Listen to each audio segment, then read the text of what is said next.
$1 trillion எக்கானமியோட அந்த பயணத்துல மிக முக்கியமானது வந்து பரவலாக்கப்பட்ட வளர்ச்சி. கிராமங்களில் எக்கானமி வந்து இன்னும் நல்லா பிளரிஷ் ஆகணும், இன்னும் கொஞ்சம் நல்லா ஊக்கப்படுத்தினால்தான் அது சாத்தியம் என்பதில் மிக தெளிவாக இருக்கிறார் மாண்புமிகு முதலமைச்சர். அதனாலதான் முதலீடுகள் வரும்பொழுது ஒரு பகுதியில் மட்டும் இல்லாம தமிழகம் எங்கும் அந்த முதலீடுகள் வர வேண்டும் என்பதில் குறிப்பாக இருக்கிறார்.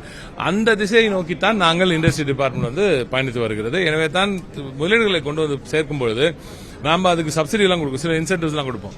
அது நீங்க பெருநகரங்கள்கிட்ட வரும்போது அது கம்மியா தான் கொடுப்போம். நீங்க கிராமம் பக்கம் வாங்க, எங்க டெல்டால வாங்க, டவுன் சவுத் மதுரை பக்கம் வாங்க, தேனி பக்கம் வாங்க, தென்காசி பக்கம் வாங்க, இல்ல தூத்துக்குடி பக்கம் வாங்க, கன்னியாகுமரி பக்கம் வாங்க அப்படின்னு நம்ம சொல்லும் பொழுது இப்ப பெரம்பலூர் இந்த மாதிரி பகுதிகளெல்லாம் கொண்டு வரும்போது அவங்களுக்கு அதிகமான ஒரு இது இன்சென்டிவ்ஸை கொடுக்குறோம்.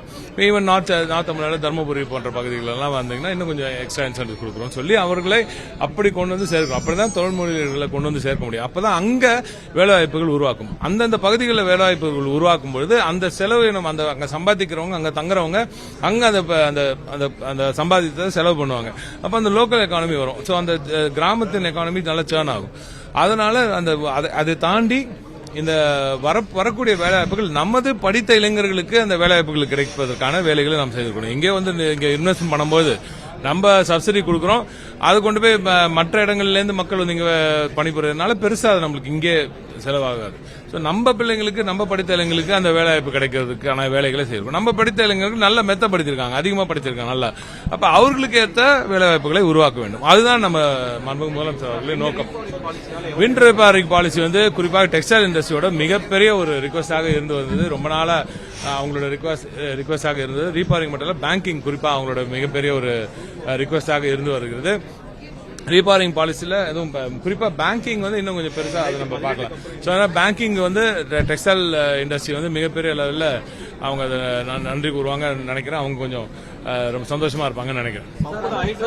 பம்ப் ஹைட்ரோ வந்து எதுக்குன்னா கிரீன் எனர்ஜி நோக்கி போகும்போது நாம வந்து பொதுவா வந்து காலை நேரத்தில் சோலாரும் விண்டும் வந்து சோலார் வந்து காலை நேரத்தில் முழுசா நீங்க சன்ல இருந்து அந்த பவர் வருது.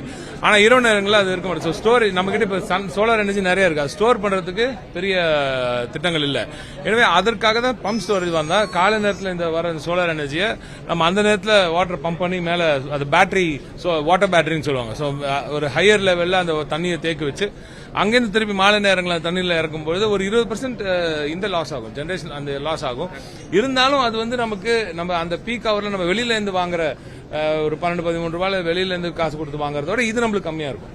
எனவே அந்த மாதிரி ஒரு நோக்கத்தோட ஒண்ணு. இன்னொன்னு கிரீன் ஹைட்ரஜன் கிரீனா இருக்கணும்னா அதுக்கு பம்ப் ஸ்டோரேஜ் ரொம்ப முக்கியம். ஸோ கிரீன் ஹைட்ரஜன்ல தமிழ்நாடு மிகப்பெரிய ஒரு லெவல்ல வளர்ந்து வருது. கிரீன் ஹைட்ரஜனை பொறுத்த வரைக்கும் இப்ப செம்காப் நிறுவனம் கூட இப்ப ஒரு மிகப்பெரிய ஒரு துவங்க போறாங்க, முதலமைச்சர் அவர் துவங்க போறாரு. எனவே இதுக்கெல்லாம் அது ரொம்ப முக்கியமான ஒரு திட்டமாக இருக்கும். அவர் எப்ப வந்தாலும் எங்களுக்கு எல்லாருக்கும் சந்தோஷம் தான். அது நாங்க எல்லாரும் சொல்லிட்டு தான் இருக்கோம். அது அமைச்சர் பேச முடியாங்க. அமைச்சர் மாண்புமிகு முதலமைச்சர்கள் யுஎஸ் போகும்போது மிகப்பெரிய அளவில் மிக முக்கியமான திட்டங்கள், மிக முக்கியமான நிறுவனங்கள் கிட்ட இருந்து வந்து நம்ம முதலீடுகள் வரப்போகுது. செய்திகளை உடனுக்குடனும் துல்லியமாகவும் தெரிந்து கொள்ள சப்ஸ்கிரைப் பண்ணுங்க.